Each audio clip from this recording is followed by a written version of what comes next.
Hello everyone. Welcome back to STS, Science, Technology, Economy, Strategy 등을 고민하는 곳입니다.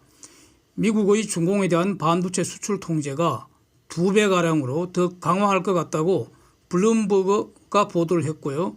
이것을 여러 언론들이 인용 보도를 하고 있습니다.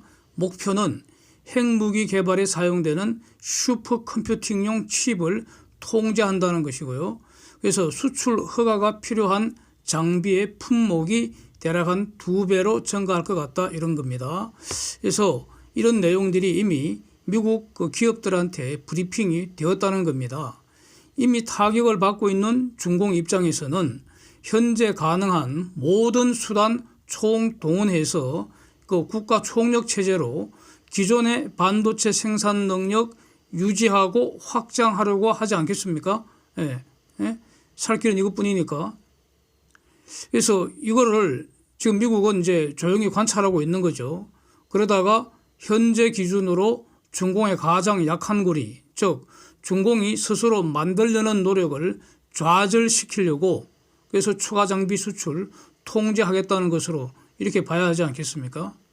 능력이 출중해도 장비 없으면 아무것도 못하는 것인데 능력도 보잘것없는 중공이 장비까지 이제 추가로 막혀버리면 그러면 농사는 지어야 하지 않겠습니까? 그런데 그 전에 농사 짓기 전에 그동안 벌어놨던 돈 다 탕진하지 않겠습니까? 자력 갱생한답시고 투자 계속 늘릴 것이고요. 그리고 그거 결국 회수 못하게 되겠죠. 그러고 나서 농사 지으러 가지 않겠습니까?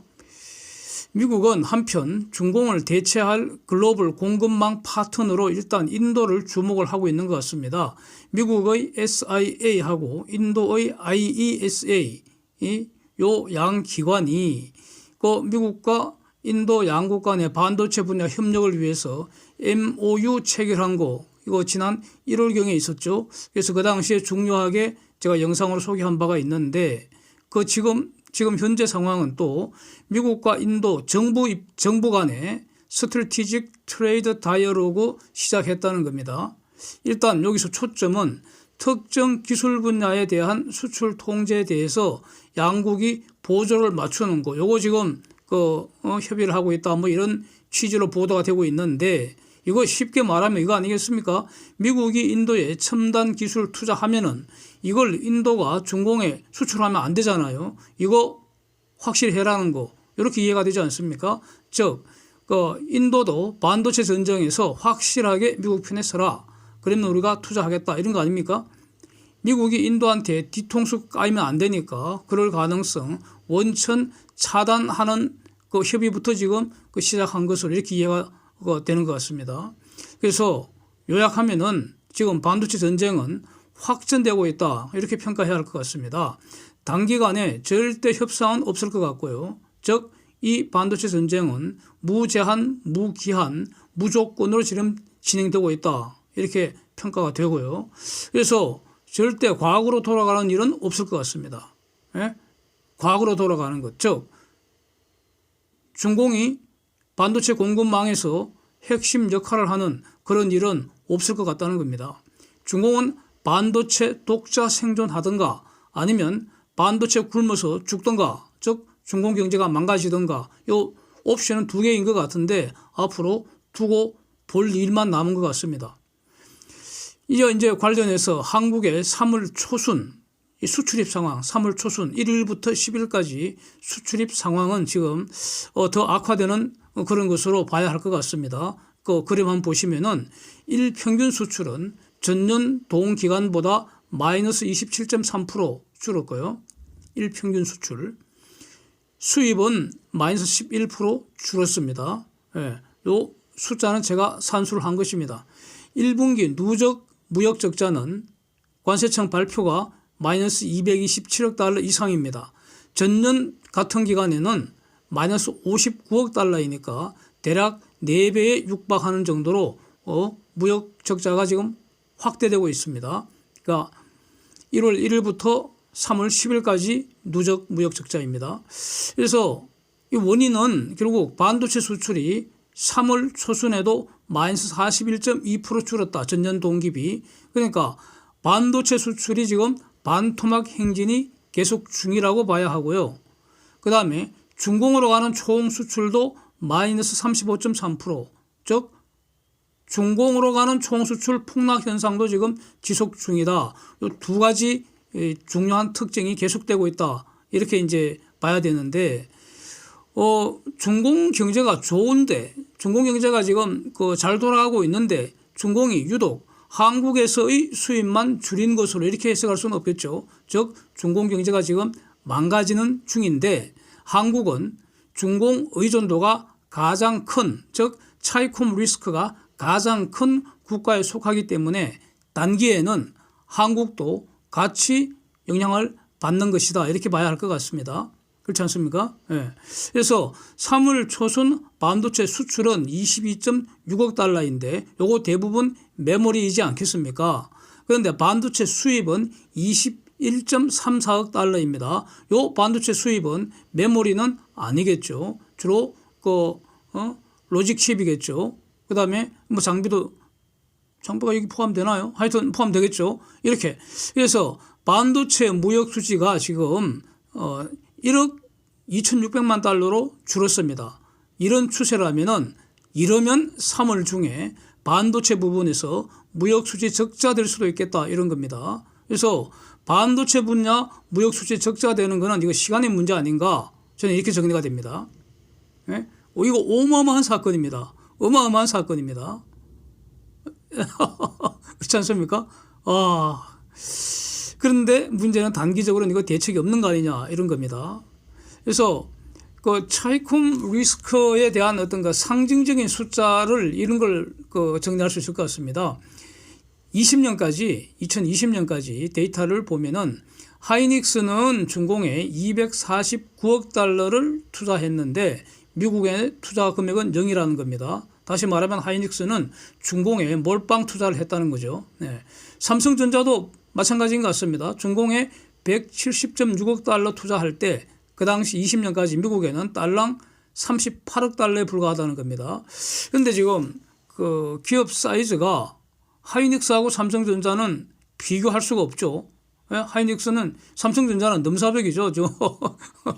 그런데 투자 금액은 하이닉스가 훨씬 더 많이 했습니다. 그러니까 하이닉스 위험이 더 심하다. 중공에 그야말로 완전 몰빵 투자를 해버렸습니다. 하이닉스는. 그리고 최근까지 데이터를 다시 보면은 지금까지 삼성전자는 중공에 33조 원, 하이닉스는 35조 원 이상을 지금 투자를 하고 있다는 겁니다. 그래서 삼성 같으면 낸드의 한 40%, 하이닉스는 DRAM 40%, 낸드 20%를 중공에서 만들어 갖고 세계 시장에 팔아왔다는 것인데 지금 이 미중 간 이 반도체 전쟁이 이 전쟁 상황이 달라지지 않는다면은 그러면 삼성전자와 하이닉스의 중공 반도체 공장은 결국 어떻게 될 것인가? 시간이 지날수록 좀 고철 덩어리 되는 거 아닙니까? 이게 차이콤 리스크의 핵심 아니겠습니까? 이 손실을 지금 장부에서 털어내야 하지 않습니까? 앞으로. 그래서 이거 분명히 이거 지금 달리 지금 해석할 수가 있나요? 저는 장부에서 털어내야 될 것 같습니다. 다만 이런 상황이 호재인 면도 있긴 있는 것 같습니다. 중공에서 물건을 반도체를 제대로 만들지 못하면은 대부분 이제 메모리니까 제대로 못 만들면 그러면 글로벌 메모리 공급이 줄어들지 않습니까? 즉 강제로 생산이 감축되는 그런 효과가 있는 거 아닙니까? 그래서 이것이 현재의 반도체 메모리 재고 걱정을 조기에 해소하는 그런 계기가 될 수도 있을 것 같긴 합니다. 그러니까 메모리 가격이 조기에 상승할 수 있는 그런 계기가 될 수도 있겠다 싶습니다.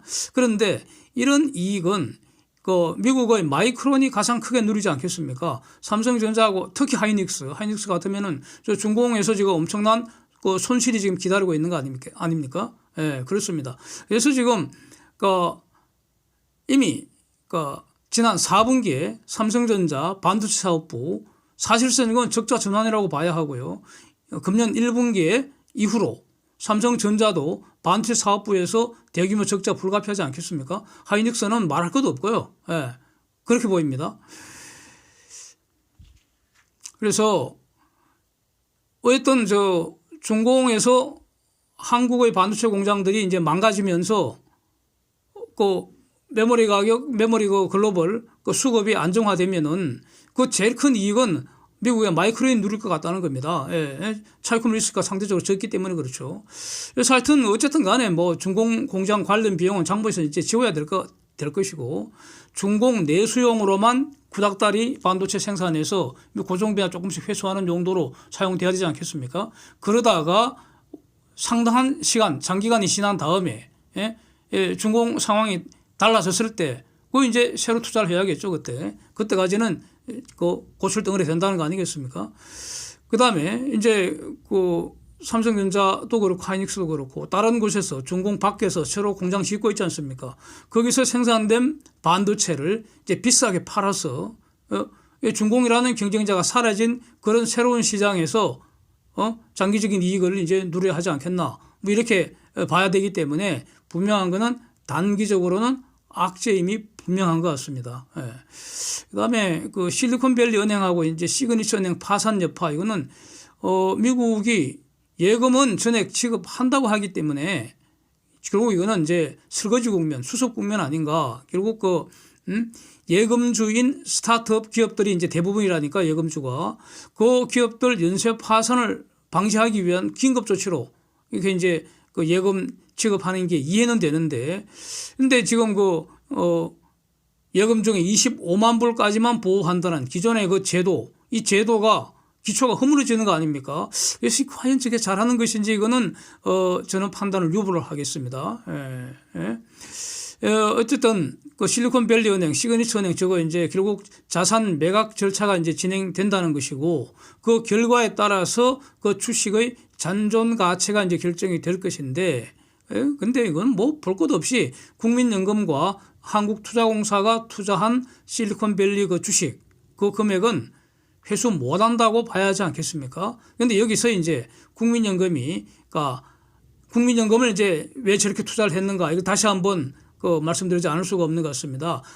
이 연금이라는 거는 가장 안전하게 운용을 해야 되지 않습니까? 그런데 벤처기업 즉 스타트업 기업 주식을 산다는 것은 콜 옵션을 사는 것과 지금 같은 것이고 기본적으로 옵션은 복권 유사한 것이기 때문에 연금을 갖고 복권에 운영한 것과 비슷하다는 겁니다. 그래서 왜 국민연금이 이런 투자 결정을 내린 것인지 이거 내부 투자 심사 기준이 제대로 지금 설계되어 있는 것인지 그래서 절차를 잘 따라서 저런 결정을 내렸다면은 제2, 제3의 실리콘밸리 사례가 있는 거 아닙니까? 그냥 그거 다 색출해서 빨리 탈출시켜야 될 것 같고요. 하여튼 왜 저렇게 됐는지 내부 조사는 당연히 해야 되는 것이고 감사원 감사 좀 필요하지 않는가? 필요하면은 국회 국정조사 해야 되는 거 아니냐? 그래서 철저하게 대책 마련해야 되지 않을까? 뭐 이런 의견입니다. 연금은 고위험 자산에 투자해서는 안 되는 거 아니겠습니까? 그리고 그 실리콘밸리 은행 주식을 산다는 것은 사실상 스타트업 주식을 간접적으로 사는 것과 같다. 기본적으로 위험 구조가 같다. 이렇게 봐야 하는 겁니다. 그렇고 이제 좋은 점도 있는 것 같습니다. 다음 주 기준금리 인상 확률, 확률 분포 그래프 한번 보시면은 동결 확률이 39%나 지금 됐습니다. 25bp 올릴 확률이 61%이고요. 별 사정 없으면 이제 25bp 올라간다 이렇게 보면 될 것 같습니다. 이것은 실리콘밸리 파산의 반사 이익인 것 같습니다. Thanks for watching. See you next.